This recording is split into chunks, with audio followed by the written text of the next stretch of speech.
ಹೀಗೆ ದೊಡ್ಡ ದೊಡ್ಡ ನಟ ನಟಿಯರ ಜೊತೆ ಸಂಪರ್ಕ ಇರುವಂತಹ ನಟಿ. ಈ ನಟಿಯ ವಿರುದ್ಧ ಕಿರುಕುಳದ ಆರೋಪವೊಂದು ಕೇಳಿ ಬಂದಿದೆ. ವಿಚಾರಣೆಗೆ ಹಾಜರಾಗಬೇಕು ಅಂತ ಪೊಲೀಸರು ನೋಟಿಸ್ ಕೂಡ ಕೊಟ್ಟಿದ್ದಾರೆ. ಆದರೆ ನೋಟಿಸ್ಗೆ ಕ್ಯಾರೇನದ ಶಶಿಕಲಾ ವಿಚಾರಣೆಗೆ ಹಾಜರಾಗಲೇ ಇಲ್ಲ.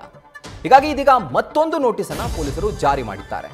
ಒಂದು ವೇಳೆ ಈ ನೋಟಿಸ್ಗೂ ಕೂಡ ಈಕೆ ಸ್ಪಂದನೆ ಮಾಡದೇ ಇದ್ರೆ ನೇರವಾಗಿ ಈಕೆ ಅರೆಸ್ಟ್ ಆಗುವಂತ ಸಾಧ್ಯತೆ ದಟ್ಟವಾಗಿದೆ.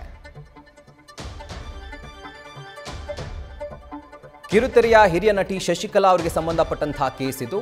ಹರ್ಷವರ್ಧನ್ ಈತನ ಜೊತೆ ಇವರು ವಿವಾಹವಾಗಿದ್ದಾರೆ ಅನ್ನುವಂಥ ಒಂದು ಮಾತಿದೆ. ಅದರ ಜೊತೆಗೆ ವಿವಾಹ ಆದಮೇಲೆ ಒಂದು ಆಡಿಯೋವನ್ನು ಇಟ್ಕೊಂಡು ಈಕೆ ಹರ್ಷವರ್ಧನ್ಗೆ ಬೆದರಿಕೆ ಹಾಕ್ತಿದ್ದಾಳೆ ಅಂತ ಹೇಳಿ ಖುದ್ದು ಹರ್ಷವರ್ಧನ್ ಪೊಲೀಸ್ ಠಾಣೆ ಮೆಟ್ಟಿಲೇರಿದ್ರು. ನನ್ನ ಬ್ಲ್ಯಾಕ್ ಮೇಲ್ ಮಾಡಿ ನನಗೆ ಈ ಥರ ಹೆದರಿಸ್ತಾ ಇದ್ದಾರೆ, ಈ ರೀತಿಯಾಗಿ ನನಗೆ ರಕ್ಷಣೆ ಕೊಡಬೇಕು ಅಂತ ಪೊಲೀಸರ ಬಳಿ ಮನವಿಯನ್ನ ಮಾಡಿಕೊಂಡಿದ್ರು ಹರ್ಷವರ್ಧನ್, ಸ್ವತಃ ಶಶಿಕಲಾ ಅವರ ಪತಿ.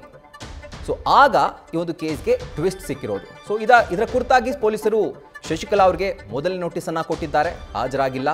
ಎರಡನೇ ನೋಟಿಸ್ ಕೊಟ್ಟಿದ್ದಾರೆ, ಅದಕ್ಕೂ ಕೂಡ ಹಾಜರಾಗಿಲ್ಲ. ಈಗ ಪೊಲೀಸರು ಮೂರನೇ ನೋಟಿಸನ್ನು ಕೊಡೋದಕ್ಕೆ ಸಿದ್ಧತೆಯನ್ನು ಮಾಡಿಕೊಂಡಿದ್ದಾರೆ. ಅಕಸ್ಮಾತ್ ಏನಾದರೂ ಮೂರನೇ ನೋಟಿಸ್ಗೂ ಇವರು ಸ್ಪಂದನೆ ಕೊಡದೆ ವಿಚಾರಣೆಗೆ ಹಾಜರಾಗದೇ ಇದ್ದರೆ ಡೈರೆಕ್ಟ್ ಆಗಿ ಅರೆಸ್ಟ್ ಆಗುವಂಥ ಸಾಧ್ಯತೆ ಇದೆ. ಸದ್ಯಕ್ಕೆ ಕಿರುತೆರೆಯ ನಟಿ ಶಶಿಕಲಾಗೆ ಅರೆಸ್ಟ್ ಭೀತಿ ಹೆಚ್ಚಾಗಿದೆ.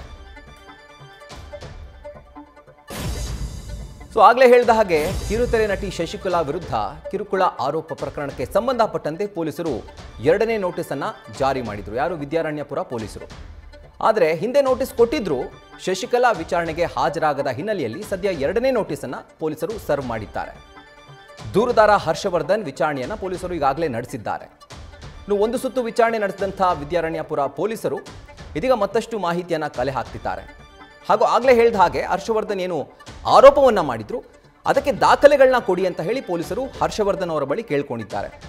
ಜೊತೆಗೆ ದಾಖಲೆಗಳೊಂದಿಗೆ ನಾನು ಹಾಜರಾಗ್ತೀನಿ ಅಂತ ಕೂಡ ಹರ್ಷವರ್ಧನ್ ಪೊಲೀಸರಿಗೆ ಮಾಹಿತಿಯನ್ನು ಕೊಟ್ಟಿದ್ದಾರೆ. ಇನ್ನು ಹರ್ಷವರ್ಧನ್ ಎರಡನೇ ನೋಟಿಸ್ಗೂ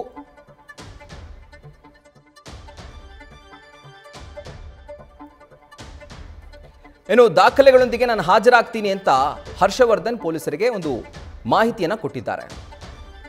ಎರಡನೇ ನೋಟಿಸ್ಗೂ ಕೂಡ ವಿಚಾರಣೆಗೆ ಅವರು ಹಾಜರಾಗದೇ ಇದ್ರೆ ಪೊಲೀಸರು ಮೂರನೇ ನೋಟಿಸ್ ಕೊಡುವಂತ ಸಾಧ್ಯತೆ ಇದೆ. ಯಾವಾಗ ಎರಡನೇ ನೋಟಿಸ್ಗೆ ಹಾಜರಾಗದೇ ಇದ್ದಂಥ ಸಂದರ್ಭದಲ್ಲಿ, ಆಗ ಮೂರನೇ ನೋಟಿಸ್ಗೂ ಇವರು ಉತ್ತರ ಕೊಡದೇ ಇದ್ರೆ ಶಶಿಕಲಾ ಅವರ ಅರೆಸ್ಟ್ ಆಗುವಂತ ಸಾಧ್ಯತೆ ದಟ್ಟವಾಗಿದೆ. ತನ್ನ ಆರೋಪದ ಬಗ್ಗೆ ಯಾವುದೇ ಸಾಕ್ಷಿಯನ್ನ ಹರ್ಷವರ್ಧನ್ ಇದುವರೆಗೂ ಕೊಟ್ಟಿಲ್ಲ. ಆದರೆ ಕೊಡ್ತೀನಿ ಅಂತ ಹೇಳಿದ್ದಾರೆ. ನಾನು ಪೊಲೀಸರಿಗೆ ಏನು ಸಾಕ್ಷಿ ಬೇಕೋ ಅದು ನಾನು ಕೊಡ್ತೀನಿ ಅಂತ ಹೇಳಿ ಅವರ ವಿಚಾರಣೆಯನ್ನು ಮುಗಿಸಿ ನಿರ್ದೇಶಕ ಹರ್ಷವರ್ಧನ್ ವಾಪಸ್ ತೆರಳಿದ್ದಾರೆ. ಇದು ಪೊಲೀಸರಿಗೆ ಕೊಟ್ಟಿರುವಂಥ ಒಂದು ಮಾಹಿತಿ. ಏನು ಅಂತಂದರೆ ಸಾಕ್ಷಿ ಕೊಡ್ತೀನಿ ಅಂತ ಹೇಳಿ ಶಶಿಕಲಾ ಅವರ ಪತಿ ಹರ್ಷವರ್ಧನ್ ವಾಪಸ್ ತೆರಳಿದ್ದಾರೆ. ಹಾಗೂ ಈ ಒಂದು ಪ್ರಕರಣಕ್ಕೆ ಕುರಿತಂತೆ ಪೊಲೀಸರು ತಮ್ಮ ತನಿಖೆಯನ್ನು ಮುಂದುವರಿಸಿದ್ದಾರೆ. ಮೂರನೇ ನೋಟಿಸನ್ನು ಸರ್ವ್ ಮಾಡ್ತಾರೆ. ಎರಡನೇ ನೋಟಿಸನ್ನು ಅಕಸ್ಮಾತ್ ಏನಾದರೂ ಇವರು ಅದನ್ನು ರಿಸೀವ್ ಮಾಡಿಕೊಂಡು ವಿಚಾರಣೆಗೆ ಹಾಜರಾಗಿಲ್ಲ ಅಂತಂದರೆ ಮೂರನೇ ನೋಟಿಸನ್ನು ಕೊಡ್ತಾರೆ. ಅದಕ್ಕೂ ಕೂಡ ಅವರೇನಾದರೂ ಸ್ಪಂದನೆ ಮಾಡಿಲ್ಲ ಅಂತಂದರೆ ಅವರನ್ನು ಅರೆಸ್ಟ್ ಮಾಡುವಂತ ಸಾಧ್ಯತೆ ಇದೆ.